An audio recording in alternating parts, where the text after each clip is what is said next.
Assalamualaikum warahmatullahi wabarakatuh. Selamat sore Bapak Ibu sekalian. Kami haturkan selamat datang kepada yang terhormat Bapak Bambang Pramono, Kepala Perwakilan Bank.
Assalamualaikum warahmatullahi wabarakatuh.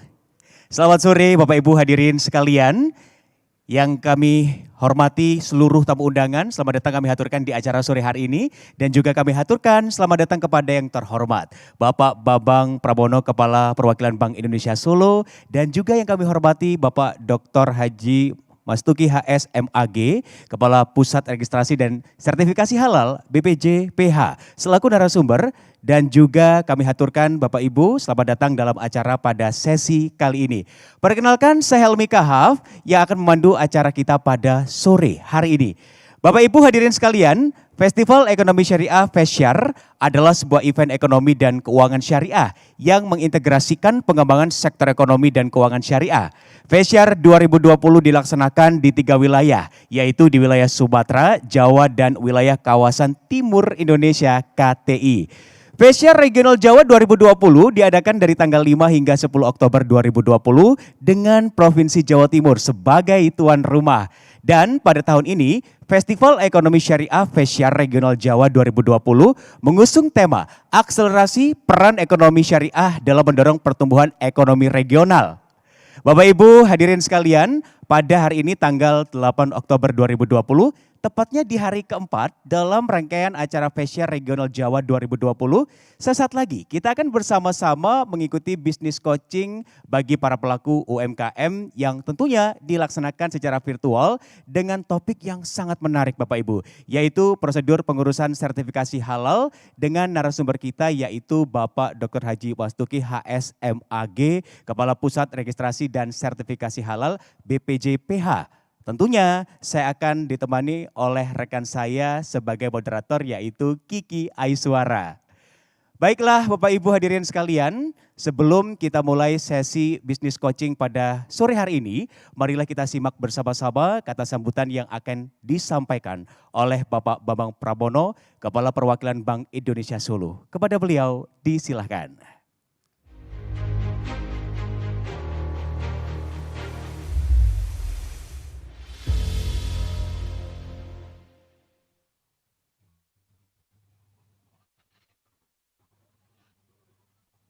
Bismillahirrahmanirrahim. Assalamualaikum warahmatullahi wabarakatuh. Salam sejahtera untuk kita semua. Om Swastiastu, Namo Buddhaya, salam kebajikan, salam. Yang kami hormati Kepala Pusat Registrasi dan Sertifikasi Halal BPJPH, Bapak Dr. Haji Mastuki HS selaku narasumber dalam acara webinar sore ini. Sore Bapak, mudah-mudahan sehat semua Pak ya. Saudari moderator, Mbak Kiki Aiswara yang kami banggakan. Bapak Ibu hadirin undangan dan juga tentunya moderator.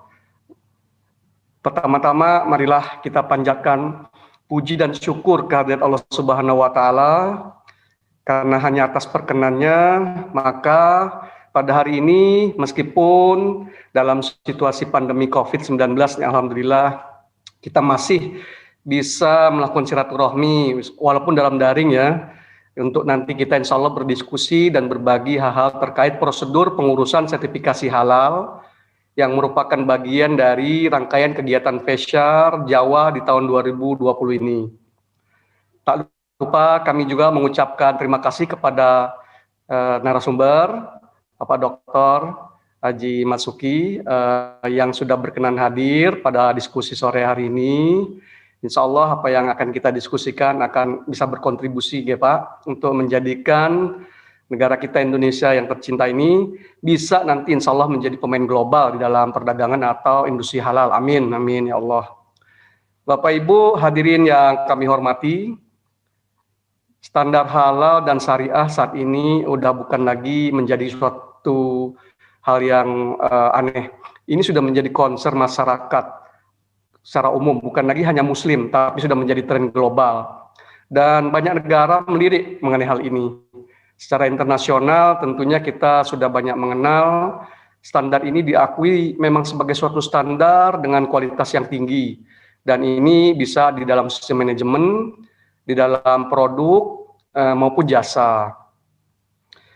Semakin banyaknya populasi muslim di dunia, ini juga menjadikan standarisasi halal menjadi pasar yang sangat menjanjikan, mulai dari hulu sampai ke hilir. Geliat halal bukan lagi hanya menjadi label semata, tetapi juga telah berevolusi menjadi suatu lifestyle atau gaya hidup yang kita sebut sebagai halal lifestyle, yaitu suatu gaya hidup yang tentunya mendasarkan pada prinsip-prinsip, bahasa umumnya sebenarnya prinsip-prinsip yang kebaikan. Kalau dalam Islam kita sebut tentunya prinsip syariah yang didukung dengan penggunaan produk dan jasa yang kita bilang adalah halal. Nah, misalnya makanan, minuman, obat-obatan, kosmetik, hotel, transportasi, pariwisata, fashion, jasa keuangan, dan masih banyak lainnya. Sistem halal ini tidak terbatas pada sertifikasi produk dan jasa sebagaimana tadi saya kemukakan, tapi juga bagaimana ini menjadi suatu standarisasi pengelolaan perusahaan, pengelolaan proses produksi, dan bahkan manajemen yang kita bilang adalah manajemen syariah. Di ekonomi masyarakat muslim yang makin berkembang ini, secara otomatis tentunya gaya hidup halal dan syar'i ini akan menjadi suatu kebutuhan tentang produk halal, jasa-jasa halal yang semakin tinggi. Karena tentunya kita ingin hidup ini menjadi barokah. Katanya kita percaya bahwa kalau halal semuanya yang kita masuk dalam tubuh kita, maka insya Allah menjadi barokah, kan gitu. Maka Allah akan ridho. Implementasi dari sistem halal ini menjadi konsensus internasional yang bukan saja tadi masyarakat muslim, juga negara-negara. Bukan hanya negara dengan yang penduduknya muslim, tetapi juga negara yang kebanyakan penduduknya tidak hanya muslim atau non-muslim kita bilang. Mereka sudah banyak yang mendeklarasikan sebagai produsen produk-produk halal. Misalnya nih kita lihat Korea, meskipun di sana ada banyak drama Koreanya, tapi mereka ternyata sudah menjadi supplier kosmetik halal. Jangan-jangan itu meriasnya dengan kosmetik halal tuh yang drama Korea itu. Prancis itu mereka memproduksi fashion halal. Thailand mereka menjadi pusat halal kitchen, dan negara lainnya sudah banyak juga lah yang mendukung halal lifestyle ini. Industri fashion misalnya itu juga terus tumbuh pesat karena memang diketahui orang semakin merasa bangga dan nyaman dan aman dengan menggunakan busana muslim, khususnya tentunya bagi para muslimah, para wanita. Untuk wisata sendiri, wisata halal itu sudah menjadi alternatif untuk melakukan wisata, dan ini dapat mengajarkan juga nilai-nilai keimanan sambil kita berwisata. Ada lagi namanya misalnya wisata religi, nah itu udah mulai berkembang juga kan. Bapak Ibu hadirin yang dimuliakan Allah, ekonomi dan keuangan syariah menyimpan potensi besar untuk bisa kita terus gali dan kita kembangkan supaya bisa semakin berperan di dalam mendorong pertumbuhan, di dalam mendorong perekonomian kita baik regional maupun nasional. Karena ini tentunya akan menjadi bagian daripada kehidupan kita. Negara kita nih memang penduduknya muslim terbesar, namun kita rupanya masih menjadi konsumen, belum menjadi produsen yang signifikan terhadap produk-produk halal itu. Nah, ke depan Indonesia harus bisa kita bersama-sama nanti memanfaatkan potensi untuk bisa menjadi pemain global di dalam perdagangan atau industri halal. Karena adanya dukungan yang sudah kita miliki, kalau dulu ada lagu tongkat kayu dan batu menjadi tanaman, kita punya sumber daya alam, kita punya manusianya yang banyak dan pintar-pintar luar biasa. Maka ini adalah modal, istilahnya warisan, udah turun-menurun dari Allah yang bisa kita optimalkan untuk mendukung pertumbuhan ekonomi halal melalui halal lifestyle tadi. Sejauh ini kalau kita melihat data dari Joint Investigation Team, Indonesia ini masih lumayan jauh tertinggal dibanding paling nggak negara-negara kita, Malaysia misalnya. Malaysia tuh menduduki posisi pertama di berbagai sektor destinasi wisata halal. Nah, kita ini Indonesia agak menurun satu tingkat sebagai tujuan wisata halal misalnya. Ini sangat kita sayangkan, tapi kita nggak boleh menyerah, justru ini jadi tantangan buat kita. Hal ini mungkin karena memang selama ini kita masih belum dianggap serius dalam mengembangkan wisata halal. dan upaya-upaya kita untuk melakukan sertifikasi produk halal. Seperti Jepang misalnya atau Malaysia. Di Jepang yang bukan non-muslim, maksudnya penduduknya sebagian besar bukan non-muslim, makanan semua ada sertifikasi halalnya. Mungkin kita karena berasumsi selain yang tidak halal, ya semuanya halal gitu barangkali. Tapi rupanya ini tidak demikian menjadi penilaian untuk ranking-ranking tersebut. Tapi memang untuk lebih amannya ini ada sertifikasi halalnya. Data Lembaga Pengkajian Pangan Obat-obatan dan Kosmetik dari Majelis Ulama Indonesia atau LPPM MUI di tahun 2019 mengatakan itu baru 10% dari jumlah produk yang ada, atau sekitar 688 produk yang baru memiliki sertifikasi halal. Jumlah perusahaan yang bersertifikat halal itu baru sekitar 55 ribuan. Persentase ini sebenarnya masih terlalu kecil, karena mungkin memang kesadaran kita, produsen maupun konsumen akan pentingnya produk halal, atau memang kita sudah menganggap semua halal, atau mungkin juga nanti dibahas apakah memang ada keengganan untuk mengurus proses sertifikasi halal itu sendiri. Bisa jadi prosedur yang mungkin perlu kita lihat lagi, waktunya kita akan membuat itu semua menjadi lebih efektif, efisien, insya Allah ke depannya ya.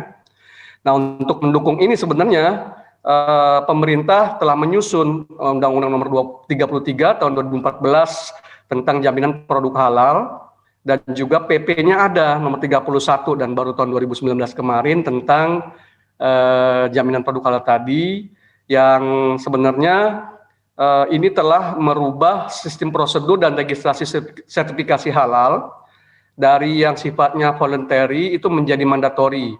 Ini dimulai di 17 Oktober 2019 yang lalu.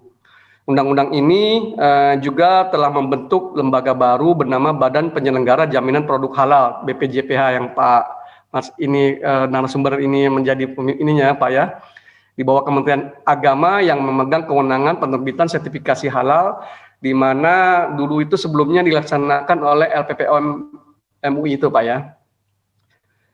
Bapak Ibu hadirin yang kami hormati, untuk mewujudkan keinginan kita untuk menjadikan Indonesia sebagai pusat syariah di dalam Indonesia Syariah Economy Festival di tahun 2019 lalu, ISEF yang ke-6 persisnya itu di Jakarta, Bank Indonesia bersama dengan Komite Nasional Keuangan Syariah dan juga otoritas telah berkomitmen kita akan mendukung Indonesia menjadi rujukan, menjadi hub pusat rujukan ekonomi dan keuangan syariah global atau XR global kita bilang. Upaya BI mendukung pengembangan XR merupakan salah satu bentuk bauran kebijakan kalau dari sisi kita itu, dan juga untuk mendukung kebijakan nasional. Tadi di dalam rangka memanfaatkan potensi industri halal Indonesia dan menjadikan kita sebagai pusat XR dunia. Dan kami juga telah menyusun, Bank Indonesia telah menyusun cetak biru mengenai pengembangan XR yang akan menjadi acuan kebijakan, strategi, serta program pengembangan XR yang terintegrasi.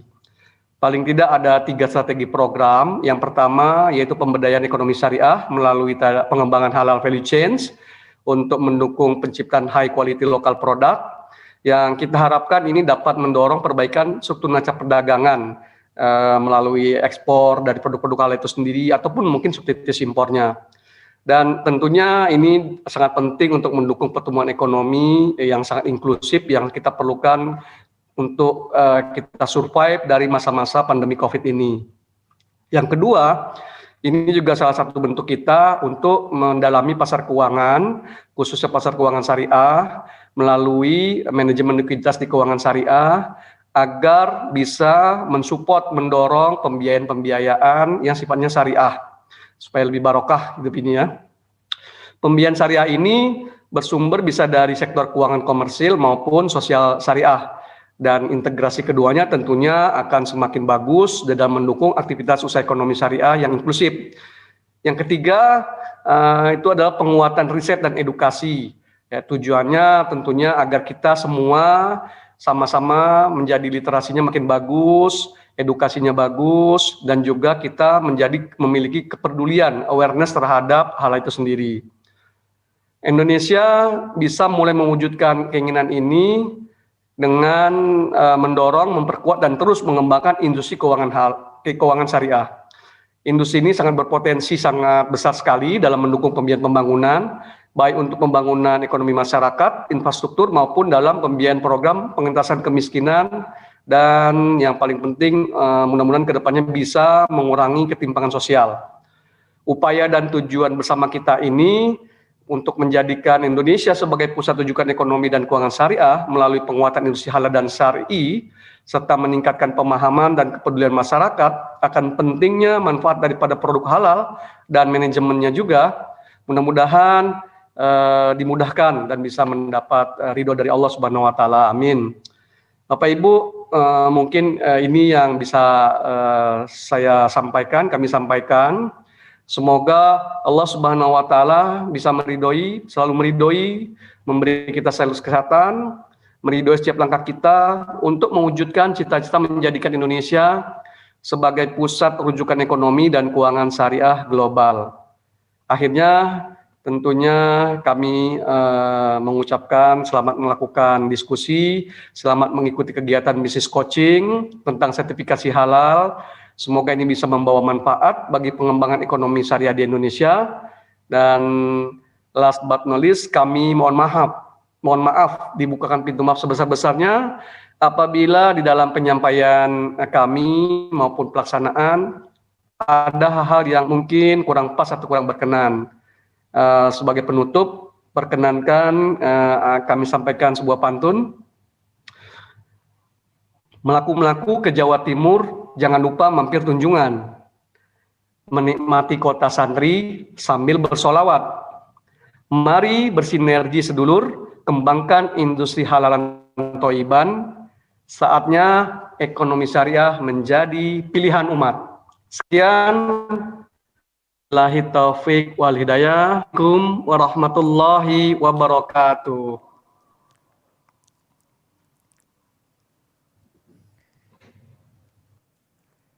Waalaikumsalam warahmatullahi wabarakatuh. Terima kasih kami haturkan kepada Bapak Bambang atas sambutan yang telah disampaikan dan sudah kita dengarkan bersama. Bapak Ibu hadirin tamu undangan yang kami hormati, tentu saja kita semua sudah tidak sabar begitu ya untuk mengikuti sesi bisnis coaching kali ini dengan topik yang bisa diterapkan kepada produk-produk para pelaku UMKM yang tersebar di seluruh wilayah Nusantara terkait prosedur pengurusan sertifikasi halal. Untuk itu marilah kita sambut terlebih dahulu moderator kita sore hari ini, Kiki Aiswara.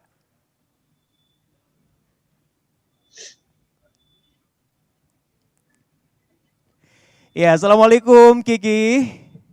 Waalaikumsalam warahmatullahi wabarakatuh. Helmi, bagaimana kabarnya? Sehat Kiki, tentu sehat ya Kiki ya di sana ya? Alhamdulillah baik. Kiki, kalau kita berbicara terkait produk-produk dari para pelaku UMKM yang tersebar di seluruh wilayah Nusantara, memang tidak hanya sekedar pengembangan ataupun diversifikasi terhadap produk saja ya, bisa jadi ke promosi ataupun dari inovasi yang dilakukan. Ternyata ada hal yang perlu dipahami dan terutama untuk diurus terkait sertifikasi halal. Begitu ya Ki, ini penting banget begitu ya? Sangat penting sekali Helmi, mengingat kita tahu yang namanya sertifikasi halal ini memang dibutuhkan oleh kedua belah pihak. Karena ini membuat sebuah produk akhirnya dipercaya begitu oleh konsumen. Jadi memang sangat diperlukan sekali sertifikasi halal. Baiklah, untuk itu lebih mendetail lagi, dikupas tuntas untuk bisa kita ketahui bersama terkait dari topik bisnis coaching sore kali ini. Untuk itu langsung saja selengkapnya dipandu oleh rekan saya moderator pada sore hari ini, Kiki Aiswara. Silakan Kiki.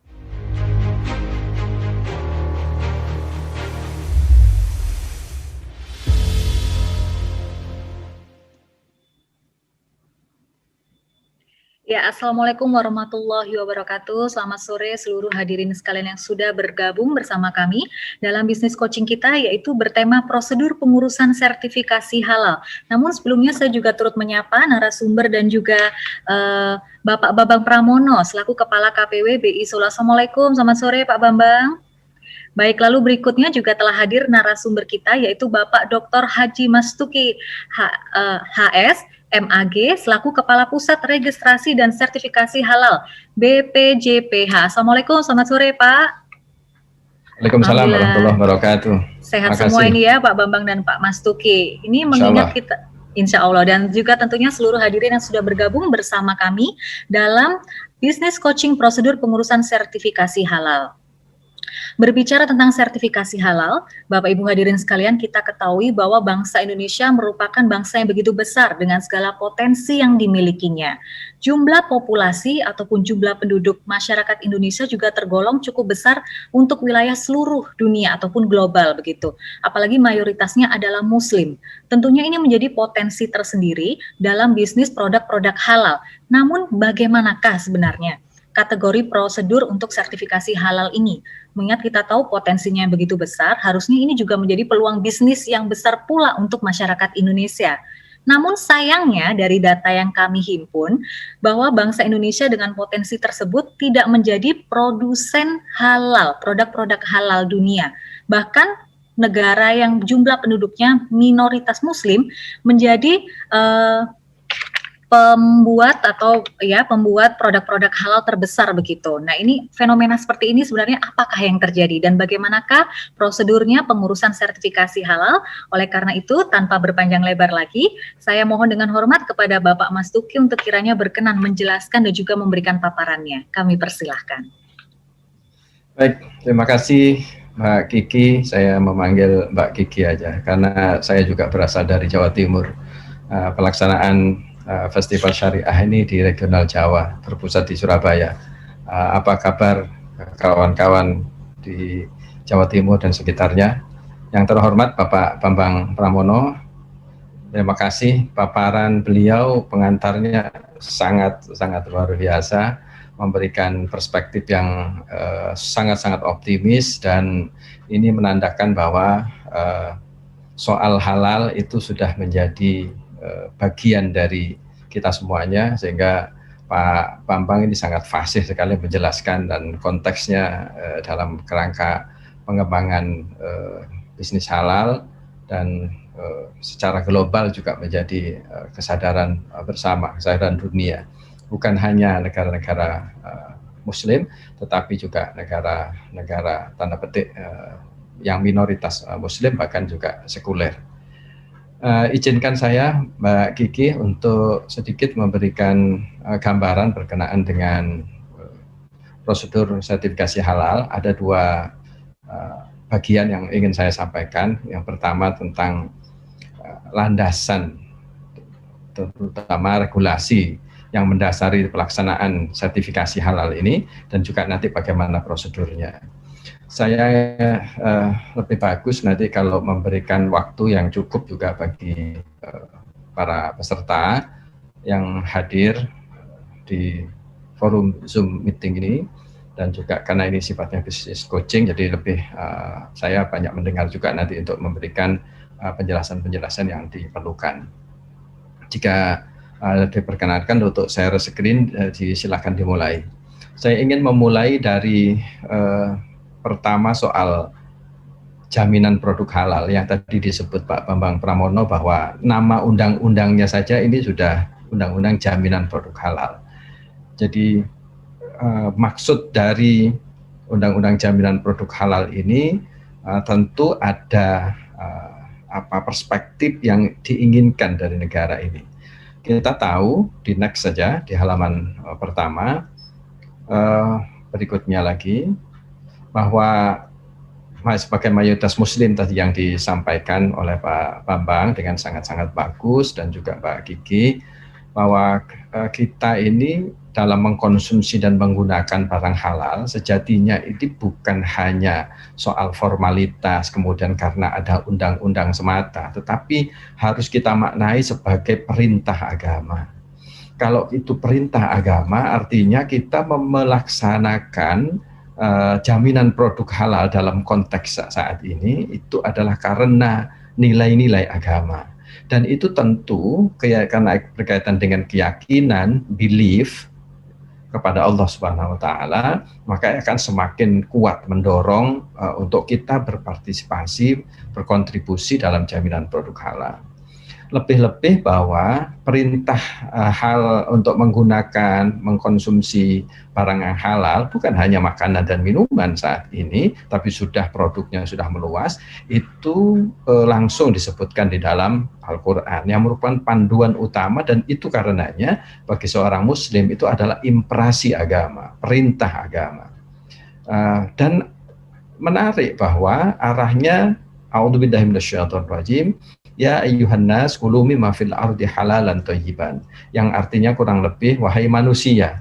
Jadi Allah menyampaikan ini dalam konteks wahai manusia, bukan hanya wahai muslim, ya ayyuhal muslimun misalnya, tidak, tetapi kepada manusia.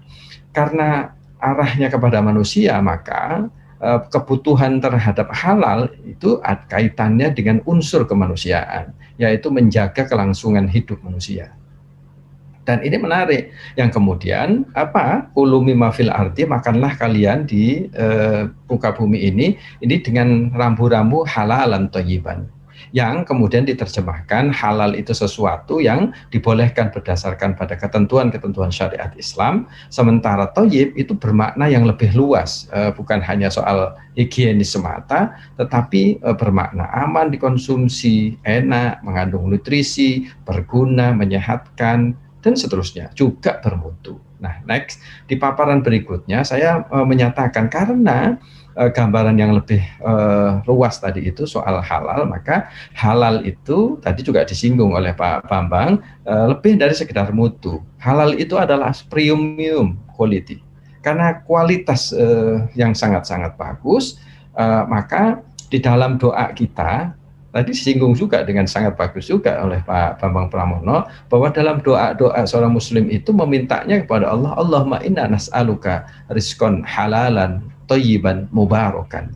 Jadi halal itu tidak berhenti di situ, tapi thayyib, yang baik, yang tadi safety, healthy, tapi juga mubarakan, yang blessings, yang berkah. Nah, karena ini lebih dari sekedar mutu halal itu, maka bahkan yang non-muslim pun itu menjadikan halal dan thayyib itu sebagai standar juga untuk mengkonsumsi barang-barang yang bernilai halal dan thayyib. Nah, kalau halal ini tidak ada ambang batasnya, levelnya itu berapapun tidak diperkenankan, karena soal halal itu tadi sudah jelas, innal halala bayyinun, kata dalam satu hadis bahwa kehalalan itu satu yang sudah jelas, wal haramu, haram itu juga bayyinun, jelas. Tapi karena ada kemungkinan intervensi teknologi dari penggunaan pangan misalnya, konsumsi yang kita gunakan, maka ada kemungkinan tercampurnya barang antara yang halal dengan yang non halal. Non halal itu bisa haram, bisa juga najis. Nah, antar halal dan haram itulah yang disebut wa bainahuma umurun mustabihat. Di antara keduanya itu ada yang syubhat. Maka pertanyaan kemudian di masyarakat, kenapa sih kok sertifikasi halal? Next, kita sampaikan, kenapa sertifikasi halal? Ini pertanyaan yang menarik. Untuk tadi kita sebutkan, kok tidak sertifikasi haram saja? Karena yang haram itu cuma sedikit, yang halal itu banyak. Bapak Ibu Saudara yang saya hormati, karena tadi ada syubhat yang banyak, bahwa kemungkinan antara barang dan halal itu terkontaminasi dengan yang non halal, itulah yang kemudian perlu sertifikasi halal. Nah, perlunya sertifikasi halal ini di dalam kerangka undang-undang kita ada jaminan produk halal. Jadi sertifikasi itu salah satunya saja.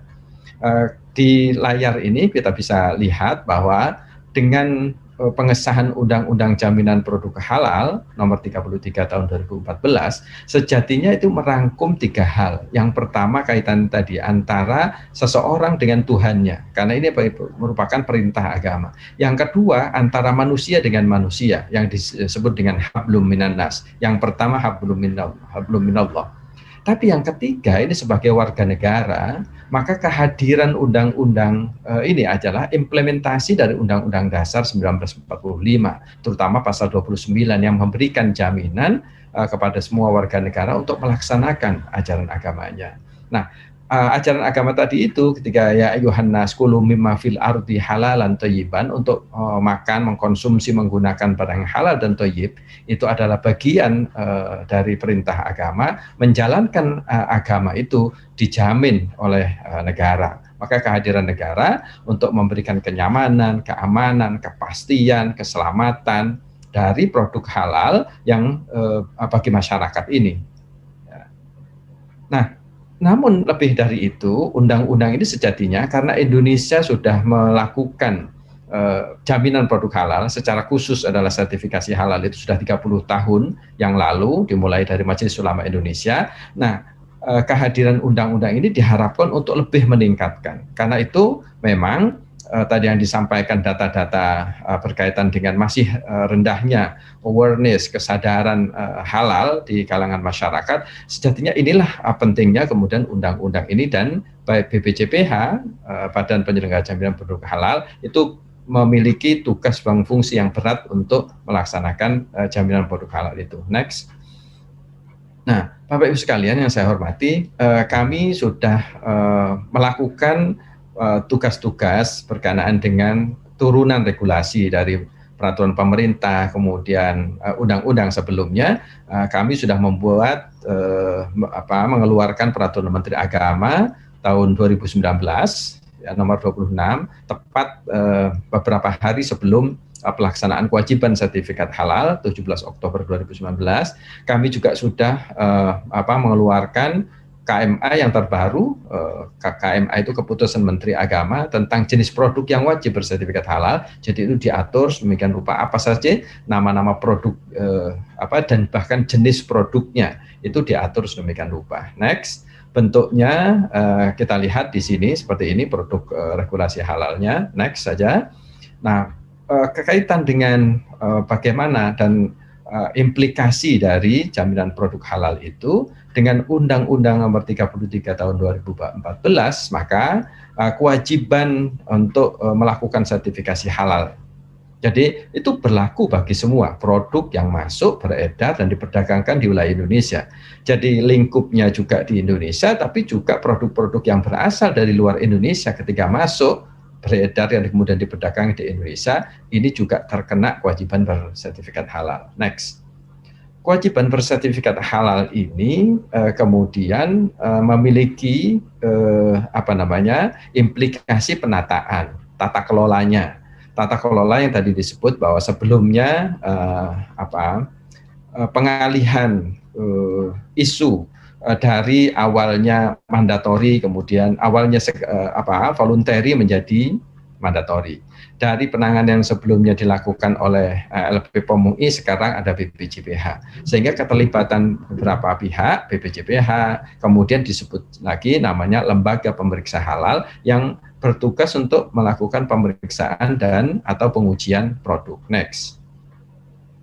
Ada beberapa lembaga, ini yang saya sebutkan, jadi ada 3 yang langsung berkaitan dengan sertifikasi halal, tetapi dalam kerangka jaminan produk halal itu masih ada kerjasama BPJPH dengan kementerian lainnya, Kementerian Perekonomian, kan itu sangat-sangat intensif. Kami juga dengan Kementerian Kesehatan, Kementerian Pertanian, Kementerian Perindustrian, Kementerian Koperasi dan Ekonomi Kecil, UKM, dan seterusnya. Itu banyak sekali, ada sekitar belasan kementerian dan lembaga, termasuk BPOM dan instansi, juga perguruan tinggi dan seterusnya, menjadi lembaga yang berperan dalam jaminan produk halal, termasuk pelaku usaha. Next.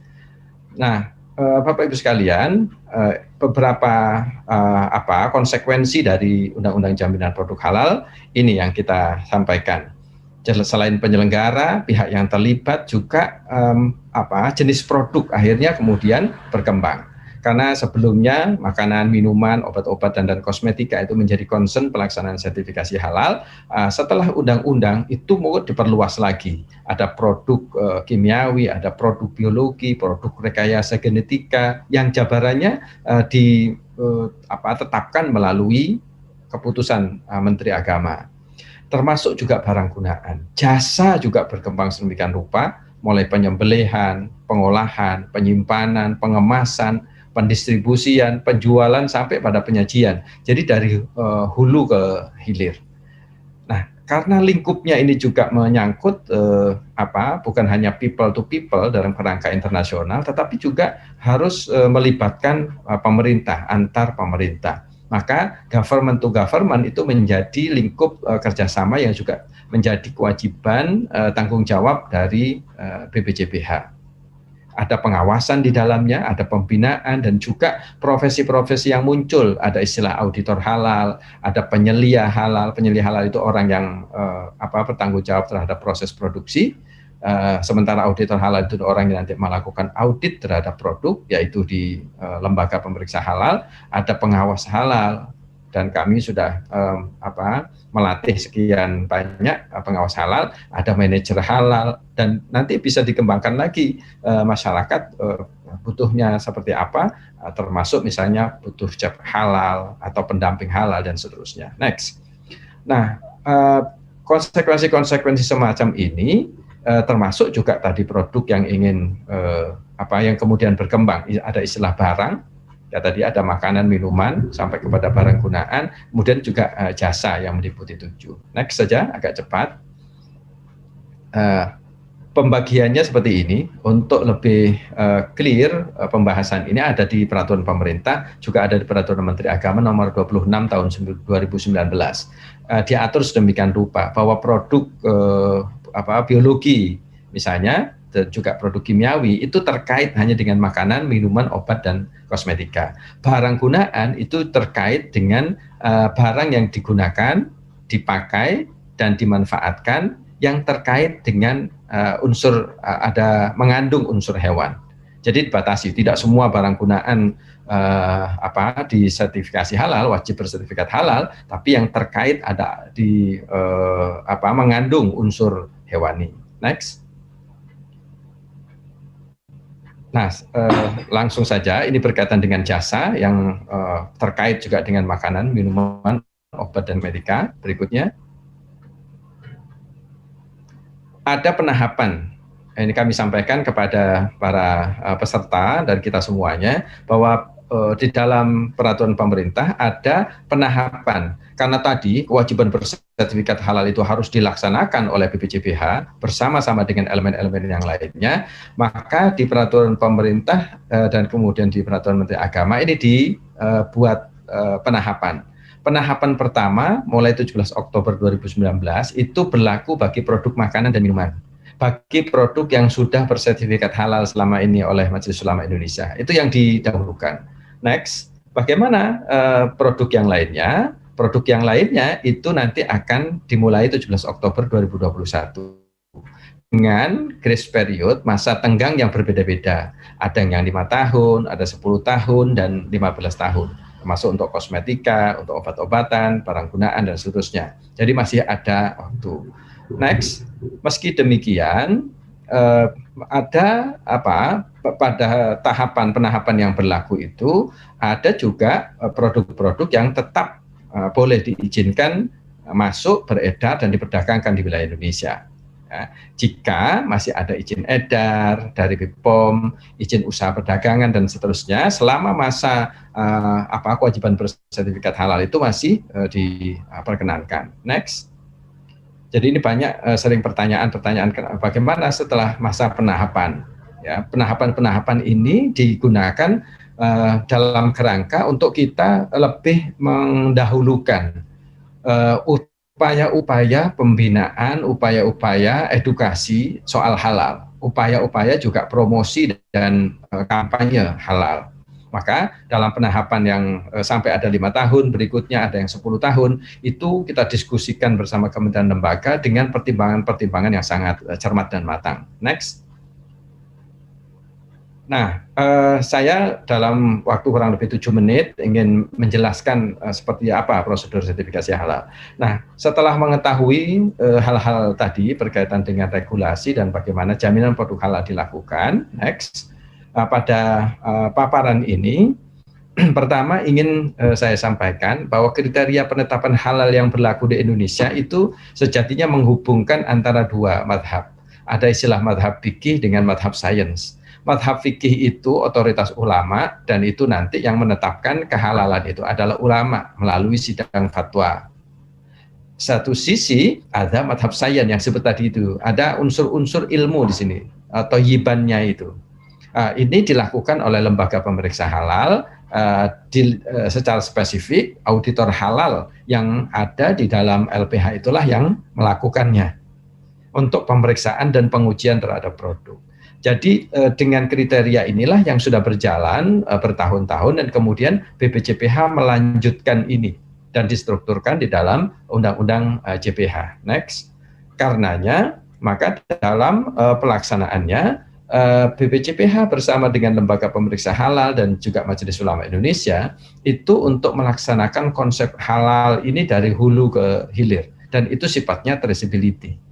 Traceability itu adalah ketertelusuran, jadi menelusuri mulai dari bahannya itu dari mana, bahan baku atau bahan tambahan, bahan penolongnya, apakah itu perisa atau apakah itu pewarna, emulsifier dan seterusnya, itu bahan-bahan yang berasal apakah dari hewani atau dari nabati.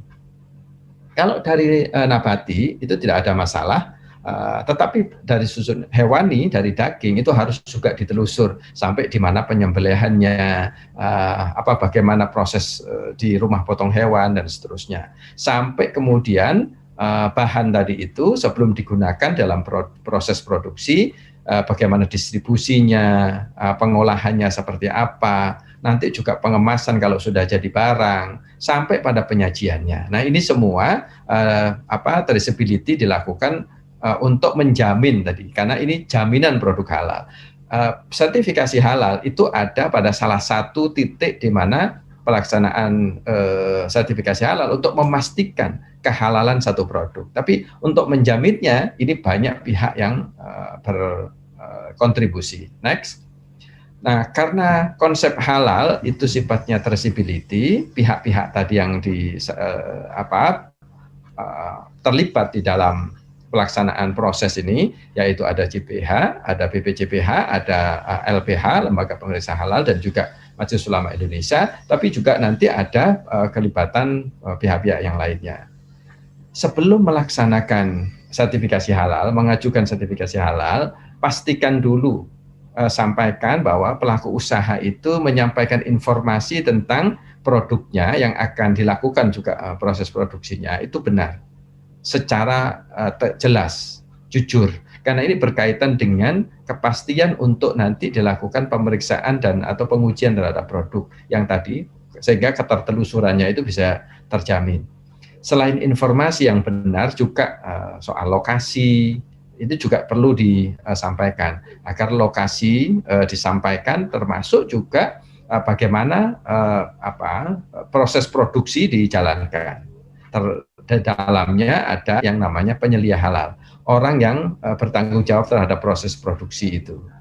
Ini syarat-syarat ini nanti disampaikan kepada BPJPH dalam bentuk dokumen. Next. Nah, apalagi yang dipentingkan di sini, Bapak Ibu sekalian yang saya hormati, sebelum pelaksanaan proses sertifikasi, dipastikan bahwa apa yang dilakukan dalam proses produksi itu sudah memenuhi kesiapan halal, ya. Ketentuan-ketentuan halal itu sudah terpenuhi. Itu akan jauh lebih mudah nanti ketika pelaksanaan sertifikasi halal. Termasuk persiapan yang dilakukan itu juga personilnya. Misalnya ada tim manajemen halal. Ini bagi industri menengah besar biasanya lebih terjamin. Ada tim manajemen halal. Nah, di UMK, karena tadi berkaitan juga UMK menjadi penting, selain ada penyelia, tapi tim manajemen bisa dibuat, karena ada komitmen yang harus dilakukan oleh pemilik. Apakah ini pemilik bersama dengan unsur yang lainnya, itu untuk memastikan bahwa di dalam personil yang akan menyelenggarakan halal, jaminan produk halal, itu ada komitmen, dan komitmen itu bukan hanya komitmen di dalam hati, tetapi dalam bentuk dokumen, termasuk fasilitas dan peralatan yang digunakan, bagaimana produknya, bagaimana bahan-bahan yang digunakan, dan seterusnya, itu disiapkan terlebih dahulu sebelum proses sertifikasi halal. Next, di paparan berikutnya ini lebih kepada bagaimana kemudian prosedur diajukan, ini alurnya. Sebenarnya alur sederhana itu, pelaku usaha melakukan pendaftaran kepada BPJPH. Setelah pendaftaran itu ada proses yang dilakukan oleh BPJPH bersama mitra tadi, bersama kerjasama dengan LPH untuk pemeriksaan, kemudian dengan Majelis Ulama Indonesia untuk penetapan kehalalan produk. Dan nanti hasil ini semualah menjadi dasar bagi BPJPH mengeluarkan sertifikat halal. Jadi kalau tidak ada penetapan halal dari ulama dan tidak ada basisnya untuk penetapan kehalalan itu juga dari pemeriksaan di lembaga pemeriksa halal. Itu saling berkait-kait sampai kemudian nanti sertifikat baru bisa dikeluarkan. Nah, pelaku usaha sejatinya mendaftar memenuhi kriteria-kriterianya yang di paparan berikutnya, next, itu ada syarat-syaratnya. Ya. Next saja, ini sama saja. Ada beberapa alur yang di proses ini di awal dan di akhir. Jadi mengajukan kepada BPJPH, nanti setelah proses ini di internal kami sampai kemudian penetapan halal dari MUI.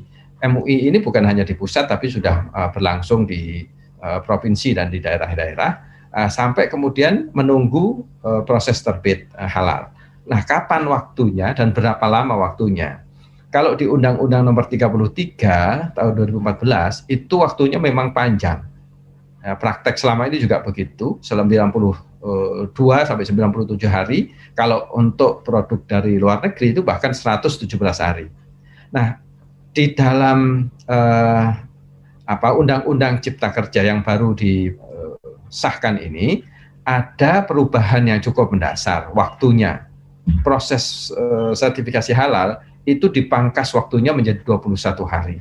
Dan itu hari-harinya ditentukan di dalam pasal-pasal Undang-Undang Ciptaker. Yang kami dulu merumuskannya bersama-sama dengan pihak-pihak yang lainnya. Jadi 1 hari di BPJPH, kemudian diserahkan kepada LPH, itu ada waktunya maksimal 15 hari. Kemudian di Majelis Ulama Indonesia untuk mendapatkan penetapan itu 3 hari. Kemudian sampai pada penerbitan sertifikat halal itu 2 hari. Jadi 21 hari itu sudah mulai dari kami menerima dokumen sampai kemudian menerbitkan sertifikat. Ini tantangan yang luar biasa untuk bisa kami juga di internal itu juga harus mengubah pola-pola yang baru. Next. Nah, dengan adanya waktu yang sudah terpangkas, ini berkaitan dengan juga cara-cara yang baru juga. Makanya kami dokumen-dokumen persyaratan yang ada di layar ini bisa dipelajari lebih lanjut di halal.go.id. Kami sudah punya Satgas Halal di 34 provinsi di Kementerian Agama, Kanwil Kementerian Agama. Mereka menerima pendaftaran baik langsung tatap muka, manual, membawa dokumen yang langsung karena UMK tidak semuanya ada waktu dan juga mampu untuk melek literasi IT, jadi kami juga masih memfasilitasi. Tapi pada saat yang sama juga sudah bertransformasi untuk menerima melalui email dan juga melalui sebentar lagi akan kami gunakan sistem informasi manajemen halal yang itu pendaftarannya bisa dilakukan di mana saja. Bersama dengan LPPOM UI yang menjadi LPH, Lembaga Pemeriksa Halal, dan juga Majelis Ulama Indonesia menetapkan halal di 34 provinsi, rasa-rasanya insya Allah kami bisa mengoptimalkan ini, apalagi LPH nanti akan bisa didirikan oleh lembaga-lembaga lain, baik pemerintah maupun swasta. Jadi kami optimis dengan percepatan ini tadi yang disampaikan agar kesadaran itu terbangun, setelah itu pelaku usaha dengan kesadaran tadi mengajukan sertifikat halal kepada kami, layanan bisa dimaksimalkan dan beberapa kabupaten daerah juga sudah membuka pendaftaran ini. Next.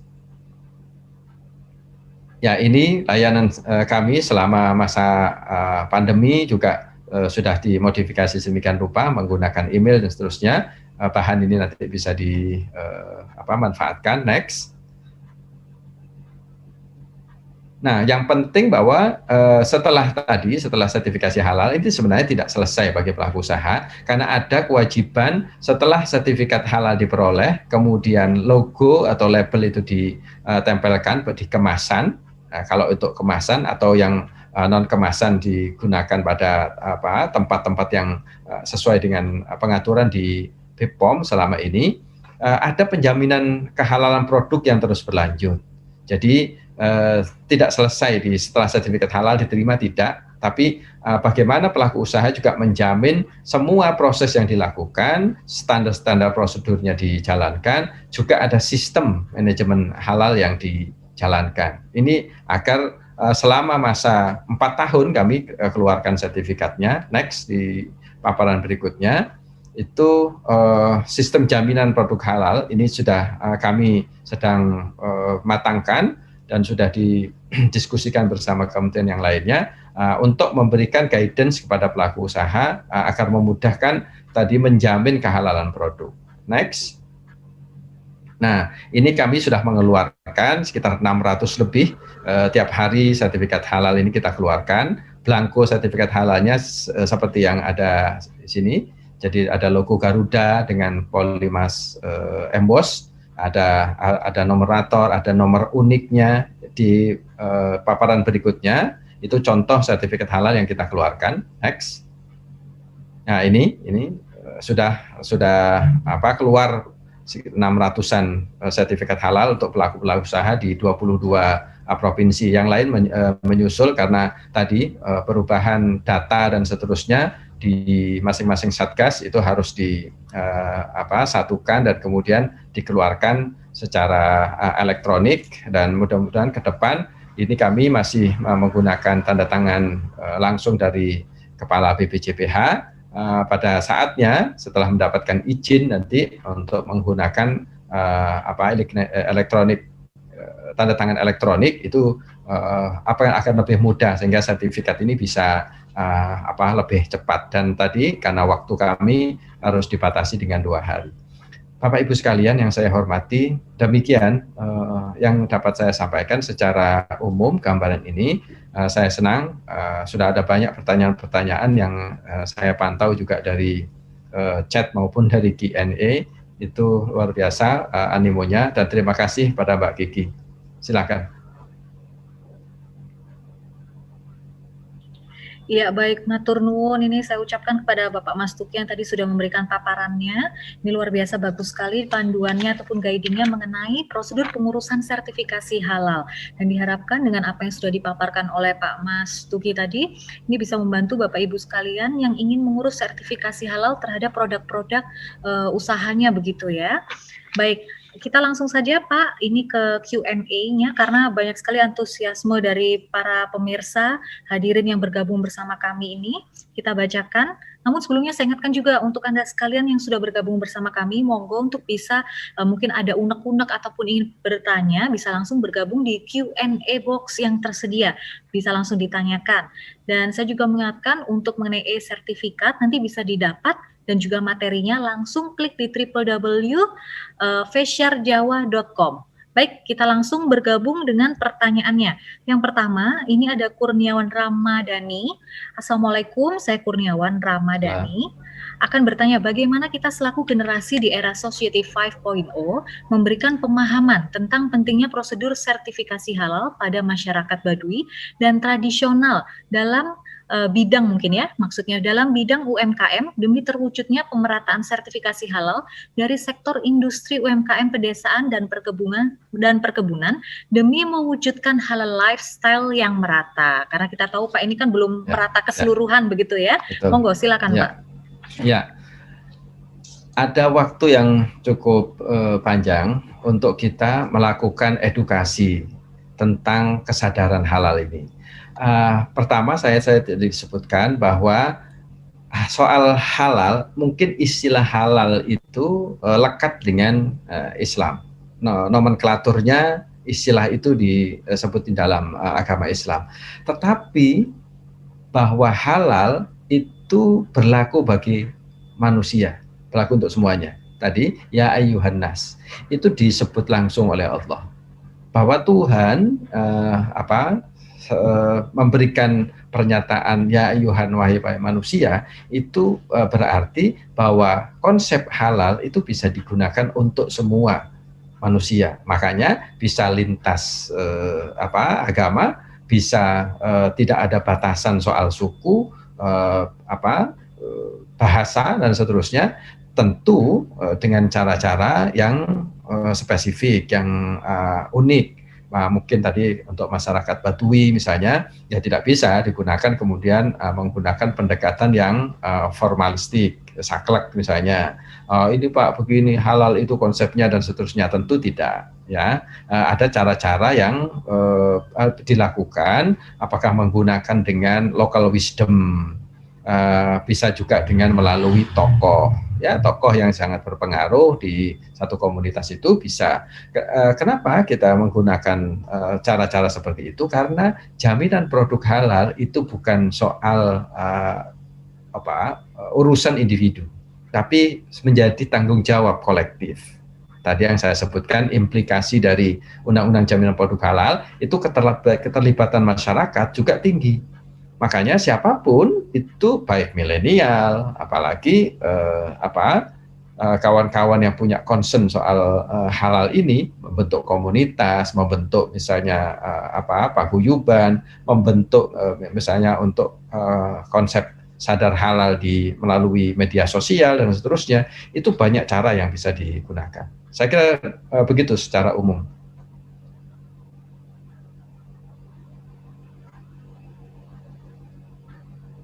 Mohon maaf nggak dengar suaranya Mbak Kiki. Oh ya, halo, mohon maaf Pak. Saya mengingat beberapa waktu lalu sempat menjadi viral begitu. Ada sebuah iklan hijab dengan mengatasnamakan berlabel halal. Sedangkan kita tahu tadi seperti penjelasan dari Pak Mas Tuki bahwa yang disebut halal adalah semua yang berhubungan ataupun mengandung dengan hewani begitu. Nah ini apakah memang seperti produk seperti hijab dan pakaian itu yang bukan termasuk makanan, minuman, obat dan kosmetik itu memang juga harus berlabel halalkah atau itu hanya halal-halalan saja Pak untuk promosi barang begitu? Ya. Jadi di barang gunaan, salah satu nama produk kategori barang itu disebutkan di dalam barang gunaan itu alat yang digunakan untuk ibadah, yang digunakan untuk keseharian. Jadi terkait dengan ibadah misalnya, karena kalau bagi muslimah itu tertutup menutup hijab dalam pengertian itu juga bagian dari ibadah. Nah, itu juga masuk kategori. Namun memang ada batasannya kalau bahannya yang digunakan, apakah bahan bakunya atau bahan penolongnya. Misalnya bahan penolong dan bahan tambahan itu, serat kain itu dari mana asalnya? Kalau serat kain itu berasal dari unsur nabati, itu tidak terkena kewajiban sertifikat halal. Tetapi kalau misalnya campuran pewarna misalnya, karena itu ada pewarnanya, itu kemungkinan menggunakan atau berasal dari binatang, itulah pentingnya kemudian dilakukan pemeriksaan atau audit terhadap produk itu. Namun dengan undang-undang JPH yang sekarang berlaku, kami punya mekanisme untuk bisa menetapkan apakah produk tadi atau termasuk jilbab, pakaian muslimah misalnya, pakaian muslim ya, dan seterusnya, apakah peralatan perumah tangga ataukah alat-alat kesehatan, yang semua itu kaitan dengan barang gunaan. Itu mekanismenya pertama kami akan cek pada nama jenis produknya. Nah, jenis produk itu sudah kita keluarkan keputusan Menteri Agama, itu detail banget. Ya. Ada makanan termasuk barang gunaan itu apa saja yang masuk di dalam kewajiban bersertifikat halal. Jika masuk di dalam item, maka kami teruskan untuk dilakukan audit. Tetapi jika meragukan, maka kami meminta kepada pelaku usahanya untuk memastikan melalui uji laboratorium dan seterusnya, apakah mengandung unsur hewan atau tidak di antara bahannya tadi. Kalau dipastikan tidak mengandung bahan terkait dengan unsur hewani, maka kami tidak lanjutkan proses sertifikasinya dan kami buat surat keterangan bahwa ini tidak masuk kewajiban bersertifikat halal. Jadi clear masyarakat mendapatkan pencerahan bahwa oh kalau begitu ini tidak tidak wajib bersertifikat halal, tetapi juga kami ada tanggung jawab moral agar kepastian dari pelaku usaha tadi itu meyakinkan kepada konsumen bahwa ini tidak masuk bersertifikat halal. Dan itu jenis-jenis yang lainnya, misalnya kacamata, misalnya yang sekarang yang ramai di masyarakat, kemudian ada kulkas wajib sertifikat halal. Memang ada perkembangan teknologi sedemikian rupa, penggunaan misalnya tulang dari ikan itu banyak digunakan untuk berbagai macam jenis yang itu masuk di dalam barang gunaan. Inilah yang justru di dalam undang-undang ini diklirkan, dan mekanismenya kami tadi itu ada yang dilanjutkan, ada yang tidak, tergantung dari kondisi produk itu setelah dilakukan pemeriksaan. Apakah pemeriksaan di awal ataukah nanti dipastikan pada saat pemeriksaan di laboratorium oleh auditor halal. Begitu Mbak Kiki. Baik, ini ada penanya berikutnya Pak, masih ada korelasinya dengan pertanyaan saya tadi. Dari Nur Aisyah, dari Genbi UTM. Pertanyaannya adalah, apakah sertifikasi halal itu hanya dilihat pada bahan bakunya saja? Nah, bagaimana kalau dana produksinya? Yang dikhawatirkan adalah dana produksinya yang tidak didapat secara halal begitu Pak. Monggo, silakan Pak. Iya, hidup secara halal itu memang harus komprehensif, harus syamil, utuh semuanya. Jadi harus dibedakan antara sertifikasi halal produk dengan hidup secara halal, memenuhi kaidah-kaidah halal. Nah, yang Anda tadi sampaikan itu berkaitan dengan cara hidup sesuai syariat, ya, halal. Jadi mulai dari proses mendapatkannya, mencarinya juga harus halal, agar nanti apa yang konsumsi halal, apa yang diproduksi itu juga halal. Itu akan sangat bagus. Namun sertifikasi halal itu tidak sampai melampaui kepada bagaimana misalnya tadi uang yang digunakan untuk membeli bahan, tidak, ya. Tidak sampai di situ. Itu ada ranah yang tersendiri berkaitan dengan komitmen pribadi seseorang. Tapi yang terkait dengan produk itu memang betul. Itu memang pertama kepastian adalah nama produknya itu juga diatur, jenis nama produknya, jenis produknya begitu, terus bahan yang digunakan, mulai dari bahan baku, bahan tambahan maupun bahan penolong, semua itu dicek. Makanya di dalam dokumen itu harus disertakan semua. Tadi kan informasinya harus valid, harus jelas, sejujur-jujurnya, karena pastilah nanti auditor ini kan orang profesional yang paham tentang bidangnya.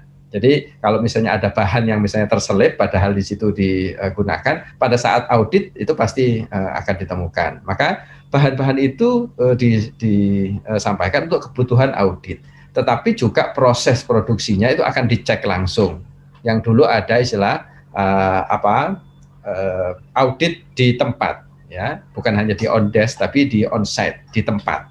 Itu makanya para auditor, jika pemeriksaan ini belum masih melakukan misalnya, itu ada pengujian di laboratorium. Tidak semua harus di laboratorium, cukup diperiksa, cukup ya cukup. Nah, kalau tidak, ini juga harus tadi uji tempat, melihat lokasinya, melihat peralatannya, melihat bagaimana proses produknya itu dijalankan. Pada saat proses produksi dilakukan, itu harus dilihat langsung. Dan banyak lagi komitmen dari pelaku usaha. Sejatinya arahnya adalah semua ini dilakukan untuk apa? Menjamin bahwa mulai dari hulu ke hilir itu dipastikan halal. Mungkin si A memproduksi makanan basah, siap saji misalnya, bakso, dipaket selesai. Tapi bagaimana makanan ini sampai kepada konsumen sehingga dikonsumsi, itu banyak rantai, ya, mata rantainya.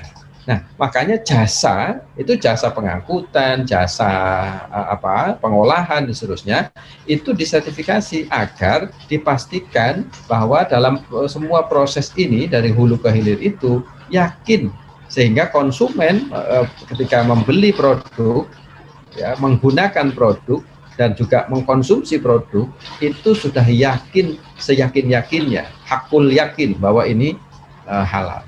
Sebenarnya itu yang diinginkan dari undang-undang jaminan produk halal itu, bukan sekedar ya udahlah dapat sertifikat halal sudah selesai, enggak.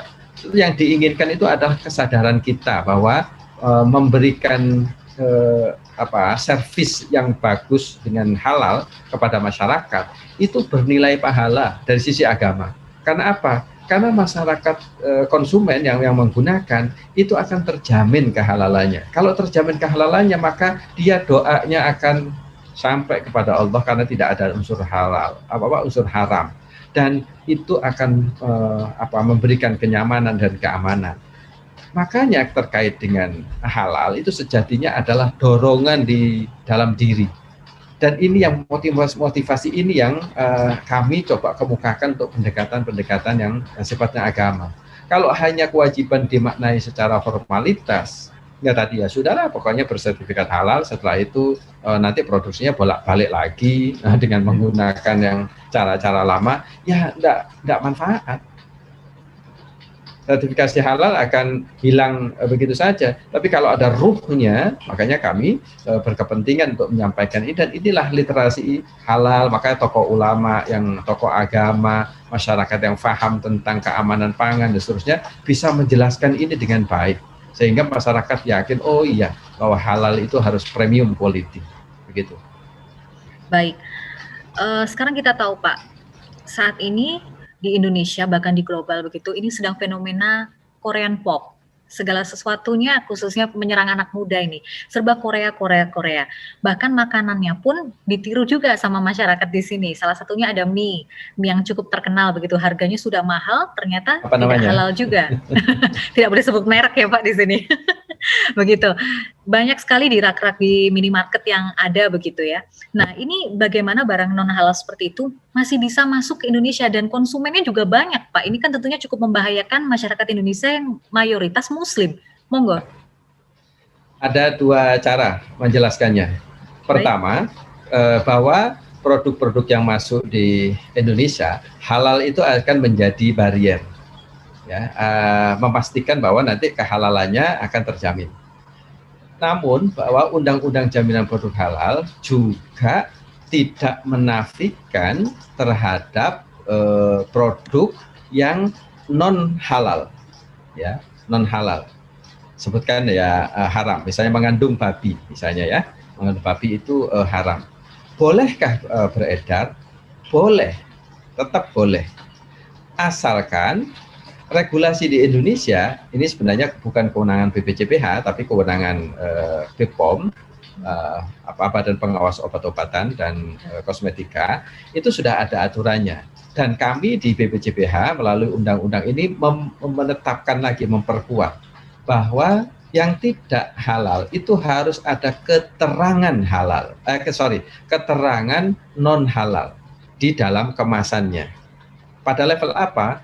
Pertama, di kemasan itu, kalau memang itu mengandung unsur babi, di ingredients-nya harus jelas-jelas. Itu ada aturannya. Apalagi ini yang berasal dari luar negeri, ya, bukan hanya dari Korea, tapi dari mana-mana. Boleh masuk beredar di Indonesia? Oh, boleh. Ada konsumennya? Ada. Tetapi agar masyarakat selamat, kata Mbak Kiki tadi kan ini bisa, kalau tidak ada kejelasan, masyarakat yang dirugikan. Agar tidak dirugikan, maka di dalam kemasan itu dipastikan ada ingredients yang dicantumkan, mengandung apa, sehingga mudah dikenali. Yang kedua, caranya adalah tulisan, dengan cara tulisan, dan itu produk-produk dari Korea, dari Cina, beberapa yang ada di display di berbagai retail dan market, itu sudah ada penjelasan. Jadi ketika masuk di Indonesia ada kejelasan tidak halal alias non halal. Yang ketiga, menggunakan simbol. Kalau mengandung babi itu harus ada gambar babi, biasanya berwarna sesuai dengan dasar warnanya. Kalau dasarnya merah putih, ini dikehendaki itu warna yang cerah, yang jelas, misalnya merah gitu. Itu tulisan babi. Sehingga masyarakat juga tidak rugikan, tapi bukan berarti bahwa barang yang non halal tidak boleh beredar. Boleh beredar. Gitu, Pak. Itu yang pertama, yang dari perspektif ini. Nah, yang kedua, maka kami BPJPH dengan undang-undang ini dengan Korea, dan sebentar lagi kami intensif untuk membuat namanya Mutual Recognition and Agreement. Jadi istilahnya itu pengakuan dan keberterimaan secara timbal balik antara Indonesia dengan negara luar. Melalui apa? Melalui MOU dengan lembaga halal di negara tersebut. Dan ini sudah kami lakukan sekarang, dan praktek ini sudah juga dilakukan oleh MUI sebelumnya. Ada lembaga halal yang dijadikan partner oleh BPJPH, dan itu sepengetahuan negara, diakui oleh negaranya. Melalui MOU seperti inilah, nanti lembaga halal luar negeri ini boleh mensertifikasi produk-produk yang ada di negaranya. Contoh tadi di Korea. Itu ada lembaga halal Korean, saya lupa nama persisnya. Itu setelah kerjasama dengan BPJPH nanti boleh menerbitkan sertifikat halal yang diakui oleh Indonesia.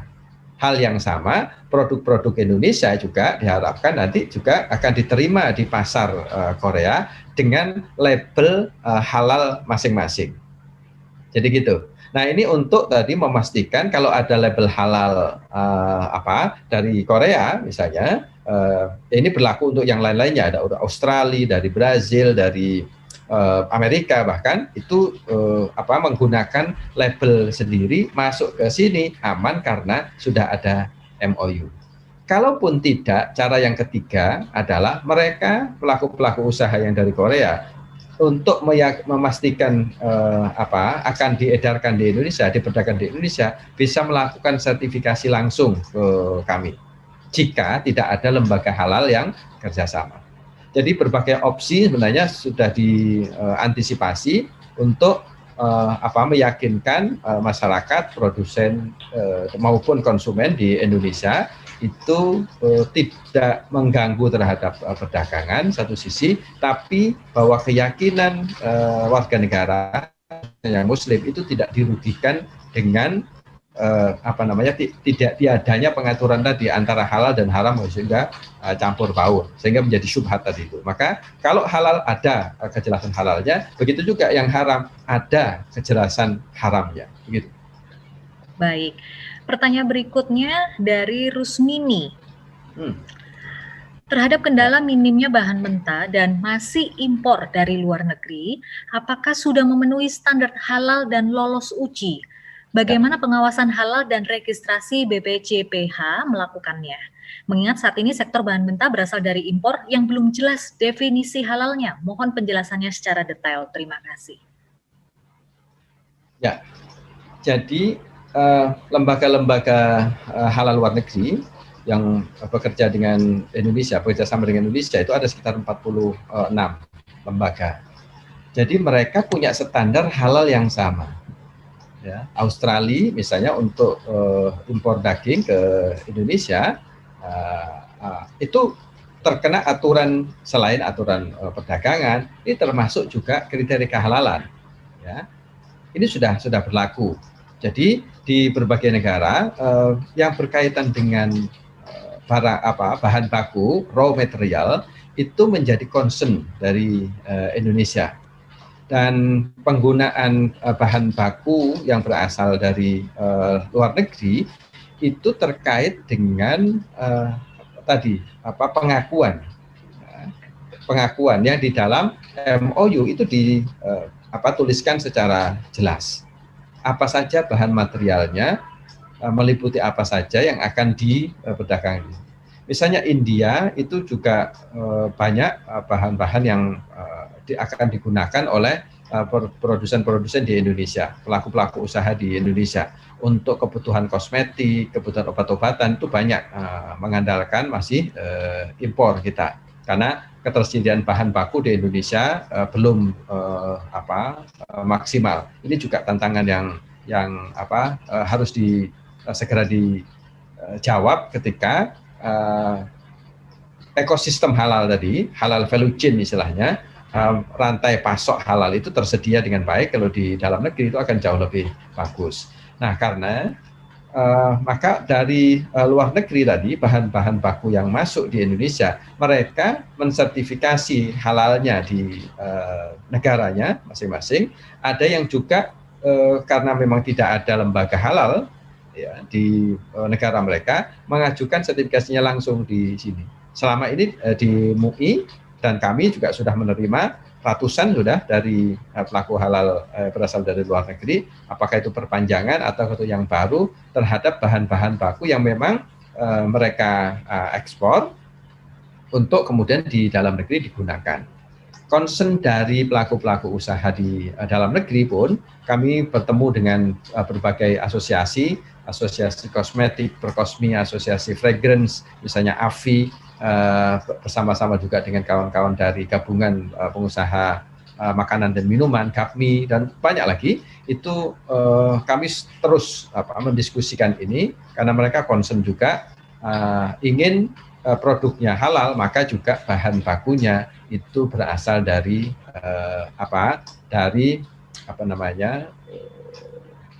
bahan yang halal, yang apakah itu diimpor dari negara lain, dipastikan memiliki sertifikat halal.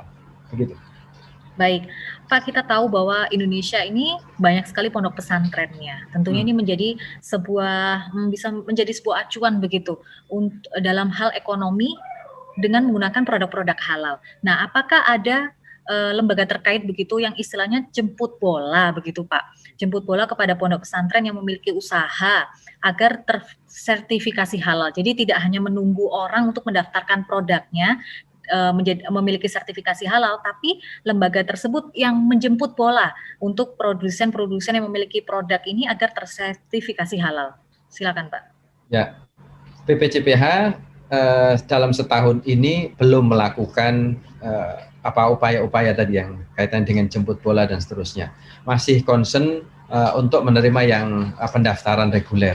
Namun dalam rancangan kami, kebetulan saya dengan kawan-kawan merumuskan ini bersama dengan KNEKS, ya, dengan kawan-kawan juga pernah diskusi dengan kementerian dan lembaga untuk bisa mengoptimalkan strategi-strategi baru dalam mempercepat, ya, mengakselerasi sertifikasi halal itu. Dan ini memang tidak bisa hanya menunggu di belakang meja. Meskipun kami juga di daerah-daerah itu luar biasa animonya, energi kita pasti untuk ini saja itu juga banyak.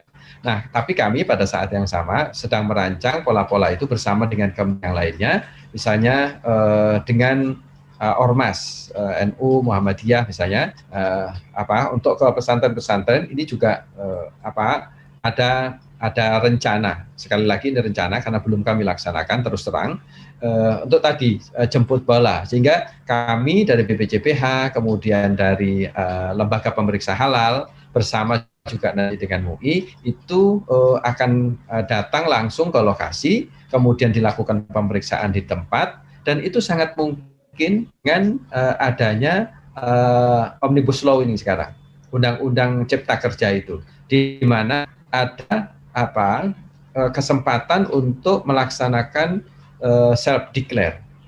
Ya, self-declare. Self-declare tentu bukan dinyatakan langsung oleh pelaku usaha tiba-tiba, tidak. Ada kriteria standar halal yang ditetapkan oleh BPJPH. Salah satunya tadi itu polanya bisa jemput bola. Kami akan menerapkan ini dengan kawasan industri halal misalnya, itu langsung membuka gerai di berbagai tempat.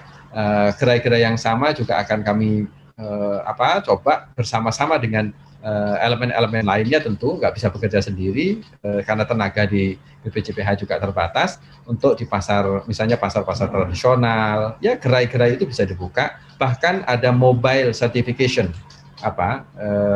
ya mobile certification itu bisa menggunakan IT, teknologi. Ini bersama-sama dengan kawan-kawan di e-commerce. Ada kami sudah berbicara, besok kami juga akan diskusi dengan mereka untuk mengadakan pelaksanaan sertifikasi halal yang menggunakan ya cara-cara yang bervariasi lah, tidak hanya menunggu di pendaftaran yang normal. Demikian Ya. Pak. Baik, Pak, kita tahu bahwa masyarakat luas selama ini image-nya adalah yang memberikan sertifikasi halal adalah MUI. Tapi sekarang BPJPH juga memberikan sertifikat halal tersebut. Nah, ini sebenarnya perbedaannya di mana sih, Pak? Begitu. Antara dua lembaga ini dalam memberikan sertifikasi halal. Dengan penerapan Undang-Undang Jaminan Produk Halal, maka kewenangan untuk menerbitkan sertifikat halal itu ada di BJPH. Tetapi Majelis Ulama Indonesia itu memiliki kewenangan untuk menetapkan kehalalan produk. Berbeda. Menetapkan kehalalan produk itu outputnya adalah tertulis bahwa produk yang namanya misalnya pisang goreng misalnya gitu, pisang goreng apa dinyatakan halal setelah ditetapkan oleh Majelis Ulama Indonesia. Maka itu tertulis itu bisa tertulis dibuatkan yang sekarang masih berjalan, namanya isbatul halal, penetapan halal. Itu semacam piagam gitu ya disebutkan. Nah, kemudian penetapan halal inilah dasar untuk BPJPH mengeluarkan sertifikat halal. Jadi bukan berbeda, tapi memang berbeda. Ya. Memang berbeda, jadi ya? MUI tidak lagi mengeluarkan sertifikat halal. Ya, itu per 17 Oktober 2019 kita juga dengan MUI berkali-kali kita rapat khususnya. Nah, ini mungkin ada masa transisi yang 1-2 bulan sampai Desember itu memang ada yang beredar Majelis Ulama Indonesia masih menetapkan sertifikat halal karena memang blanko atau format sertifikat halal yang di BPJPH itu belum ditetapkan, belum di SK-kan. Jadi memang ada alasan yang dapat dibenarkan. Tapi setelah kami sudah mengeluarkan sertifikat halal, mulai bulan Februari kemarin, setelah semua proses dijalani, sekarang tadi yang ada sertifikat halal itu yang bergambar atau berlogo Garuda, resmi ditandatangani oleh Kepala Badan. Baik, Baik, terima kasih Pak. Satu pertanyaan terakhir ini masih ada yang penasaran dari Gunung Kidul ini Pak, Yogyakarta ya. Mohon izin bertanya, saya Ari dari Gunung Kidul. Dalam masa jaminan 4 tahun, apakah ada pendampingan tentang menjaga kualitas? Dan apabila ditemukan kesalahan, sanksi apakah yang dijatuhkan kepada pelaku usaha? Dan biayanya berapa Pak untuk membuat sertifikasi halal? Oke. Satu. Jadi selama 4 tahun, itu akan ada pengawasan. Pengawasan itu dilakukan oleh aparat namanya pengawas jaminan produk halal. Itu dilatih mereka dan sekarang unsurnya bukan hanya dari BPJPH, tapi ada yang dari Pemda, ada dari BPOM, ada dari lembaga-lembaga lain. Secara bertahap nanti pengawas-pengawas halal ini melakukan kalau dulu dikenal di LPPOM UI dengan nama surveillance, ya setiap 1 tahun minimal sekali, selama 2 tahun dilakukan surveillance. Kalau sekarang di BPJPH karena sesuai dengan aturan itu dilakukan pengawasan. Pengawasan juga bisa dilakukan oleh masyarakat. Kalau sudah mendapatkan sertifikat halal, tetapi tidak patuh untuk melakukan kewajiban-kewajiban tadi, menjamin kehalalan produk, maka ada sanksinya. Sanksinya ada leveling. Kalau baru pertama di peringatan, ya, peringatan lisan langsung oleh pengawas bisa, atau untuk masyarakat melaporkan kita ada prosedurnya yang diatur sedemikian rupa di Peraturan Menteri Agama, kemudian ditindaklanjuti bisa tertulis. Kalau tertulis ini sudah dilakukan sampai 3 kali masih bandel misalnya ya, mudah-mudahan tidak, maka berlaku sanksi administratif. Administratif itu dicabut produknya dari peredaran, tentu yang melakukan pengawas BPOM, atau dicabut sertifikatnya.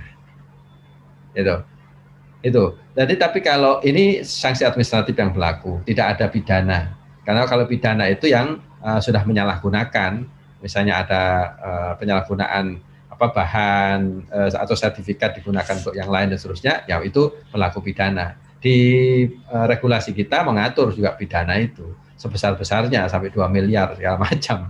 Itu kita tidak kedepankan itu untuk beberapa tahun ke depan. Setidaknya untuk tahapan makanan dan minuman yang sekarang itu berlaku 5 tahun. Itu kami coba untuk lebih kepada penyadaran lah, edukasi tadi itu yang dikedepankan. Belum sampai pada penetapan sanksi. Itu gunanya kita butuh kerjasama. Nah, biaya sertifikat halal yang kedua. Biaya sertifikat halal itu di BPJPH memang diatur melalui istilah Peraturan Menteri Keuangan tentang tarif. Ya, memang sampai sekarang belum keluar tarif itu. Ya, karena salah satunya adalah menunggu Undang-Undang Cipta Kerja ini disahkan. Tapi kami sudah membuat skema-skema. Semua nanti akan transparan kita publish kepada masyarakat. Namun untuk diketahui bagi UMK di Undang-Undang Ciptaker ini ada kabar baik bahwa UMK yang omsetnya per tahun itu di bawah 1 miliar itu akan gratis, ya, tidak dikenakan biaya alias 0 rupiah. Ya. Nah, bagaimana pemeriksaan yang dilakukan oleh LPH tadi, lembaga pemeriksa halal bisa jadi dari masyarakat atau swasta, terus MUI melaksanakan fatwa itu bagaimana, dibiayai dari mana, itu nanti disubsidi oleh pemerintah. Jadi gratisnya itu oleh pelaku usaha, nggak bayar, tapi ada subsidi dari pemerintah. Uang subsidi itulah yang digunakan untuk tadi. Kalau pemeriksaan yang dilakukan oleh LPPOM ya disesuaikan karena mereka bekerja secara profesional, ada auditor yang bekerja, mosok kemudian nggak dihargai. Begitu juga dalam pelaksanaan fatwa dan seterusnya. Hal yang sama, jadi biaya-biaya itu yang nanti akan dihargai. Rata-rata sampai tahun 2020 sekarang itu bagi pelaku usaha yang produknya di bawah 5, ya, di bawah jenis produk, bukan produknya, jenis produknya di bawah 5 atau varian produknya itu di bawah 10, itu rata itu sekitar 2,5 sampai 3 juta rata. Itulah yang akan di-cover oleh pemerintah melalui Undang-Undang Cipta Kerja ini. Kalau yang produknya banyak, kemudian titik kritisnya tinggi, ya, sampai pada pengujian, tentulah ada biaya yang lainnya, ya, yang berbeda-beda antara satu produk dengan yang lain. Kalau yang sampai menengah dan besar, ya tergantung. Tapi ini nanti kami dari BPJPH menetapkannya ini dalam bentuk peraturan Menteri Agama, peraturan badan, ya, badan BPJPH. Itu akan ada range batas atas dan batas bawah. Anda mungkin masih ingat ada kasus tentang umroh yang nakal, ya, yang nakal sebelumnya tahun 2019 rame, itu jor-joran untuk biayanya kan, ada yang di bawah 12 juta, ada yang 20, ada yang bawah 30 dan seterusnya. Nah, kami belajar dari itu, diskusi dengan kawan-kawan yang lain, maka nanti pemeriksaan yang dilakukan oleh LPH itu kami tentukan kriterianya berdasarkan pada batas atas dan batas bawah, sehingga batas atas dan bawah itulah yang bisa digunakan dan itu transparan semuanya, bisa diketahui berapa pendaftaran misalnya, ada variasi, ada 100.000, ada yang 200.000, tergantung dari jenis pelaku usahanya, tentu berbeda-beda. Ada yang besar, perusahaan menengah, begitu juga ada yang mikro bahkan super mikro. Itu penjelasan agak panjang, Mbak Kiki. Iya, baik. Panjang tapi mendetail, Pak, jadi tidak masalah. Karena memang ini ditunggu-tunggu oleh seluruh masyarakat yang ingin mendaftarkan produknya bersertifikasi halal begitu. Baik, Mudah-mudahan terima jelas. kasih. Nggih, matur nuwun. Terima kasih Pak Mas Tuki. Ini tentu bisa menjadi sebuah ilmu dan informasi yang penting sekali untuk Anda yang ingin mendaftarkan produk-produk usaha Anda bersertifikasi halal begitu. Tapi sebenarnya masih banyak pertanyaan, tapi karena keterbatasan waktu tidak semua pertanyaan dapat ini ya saya bacakan begitu. Mungkin di lain waktu atau mungkin ada website tertentu Pak yang bisa diakses oleh masyarakat mengenai sertifikasi halal ini? Mungkin bisa Ya, dibagi Pak? untuk website itu di halal.go.id, halal.go.id, ada informasi penting, atau melalui email kami, pasti melalui email sertifikasi halal @go.id atau sertifikasi halal @kemenak Kementerian Agama, kemenak.go.id. Di akhir paparan saya itu saya sampaikan informasi itu, ya. Baik. Itu bisa digunakan, termasuk ada WhatsApp di situ yang setiap saat bisa sampaikan dan dijawab oleh penanggung jawab dari itu. Jadi kebetulan itu bagian dari tanggung jawab saya. Jadi saya ada 2 orang yang saya setiap saat untuk WhatsApp, karena kami belum punya call center. Insya Allah dalam waktu dekat ada call center. Baik, jadi untuk masyarakat yang ingin mengetahui ataupun menanyakan lebih lanjut, nanti bisa akses saja di www.faciarjawa.com, karena dari paparan beliau tadi, di situ ada informasinya, kemana harus menghubunginya, informasi mengenai sertifikasi halal. Bisa langsung diunduh di www.faciarjawa.com, dan juga untuk sertifikat peserta bisa di www.faciarjawa.com juga.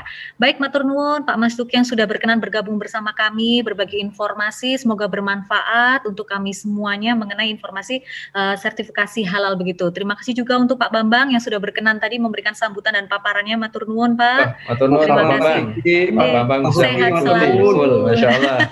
Masya Allah, ini sehat luar biasa selalu, ini. Sehat selalu Pimpinan Pak. kita ini mengikuti. Wah, saya merasa berharga ini di hadapan Bapak. Terima kasih Bapak. Kan saya juga mau belajar. Baik, sehat selalu Pak Mas Tuki, Pak Bambang, salam hormat untuk keluarga semuanya. Matur nuwun. Wassalamualaikum warahmatullahi wabarakatuh. Waalaikumsalam warahmatullahi wabarakatuh. Baiklah hadirin sekalian yang sudah bergabung dalam bisnis coaching kami, yaitu mengenai prosedur pengurusan sertifikasi halal. Saya juga mengucapkan terima kasih sebesar-besarnya atas partisipasi Anda meluangkan waktu bersama kami, menyimak informasi yang begitu berharga ini begitu tentunya dalam FESYAR, Festival Ekonomi Syariah 2020 Regional Jawa tentunya. Kita kembalikan kepada Helmi, kami persilahkan.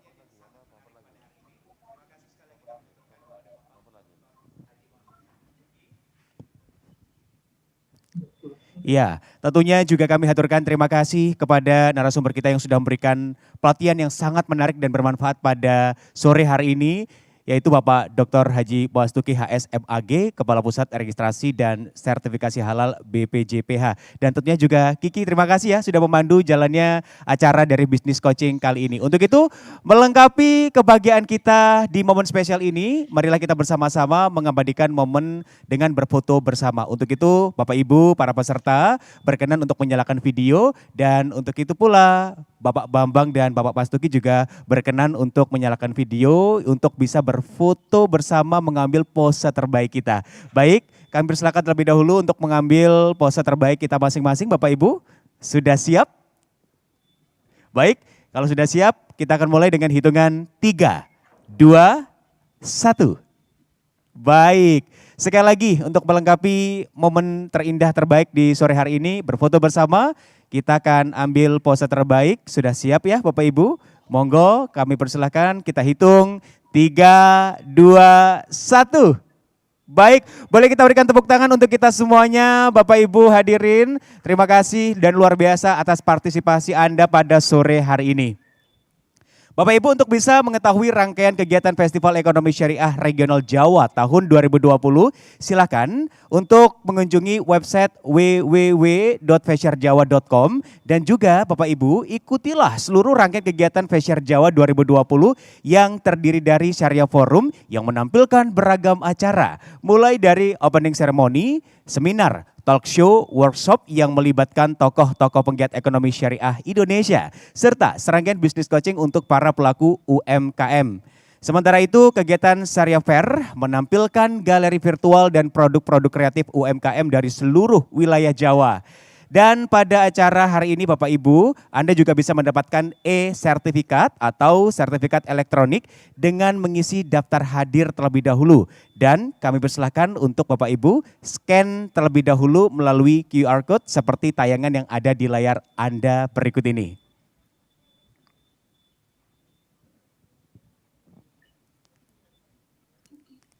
Baiklah Bapak Ibu hadirin sekalian yang kami hormati, setelah acara kami tutup nantinya di sesi kali ini, kami persilakan untuk Bapak Ibu melanjutkan beramah tamah dengan berkenan menyalakan mic dan video masing-masing untuk saling bertegur sapa dan juga menyambung tali silaturahmi.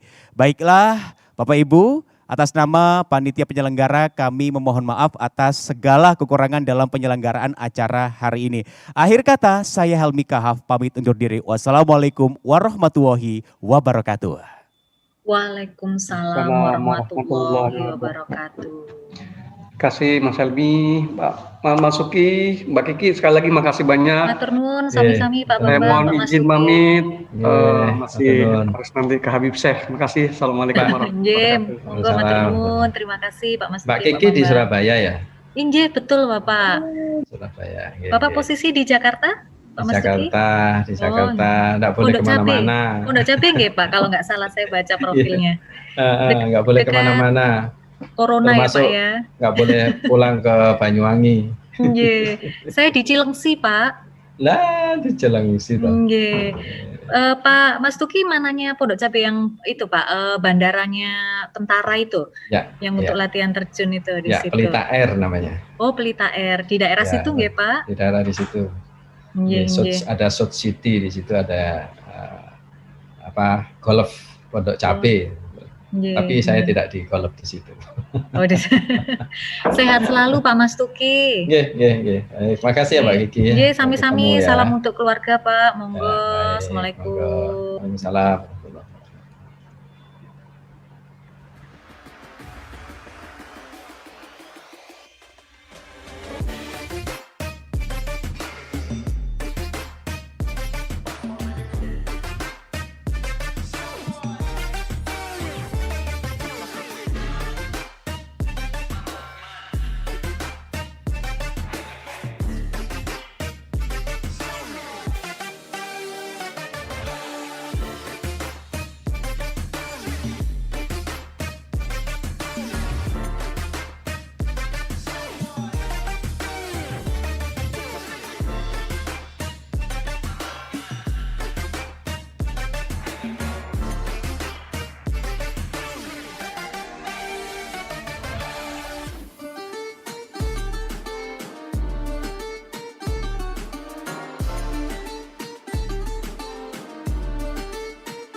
wabarakatuh.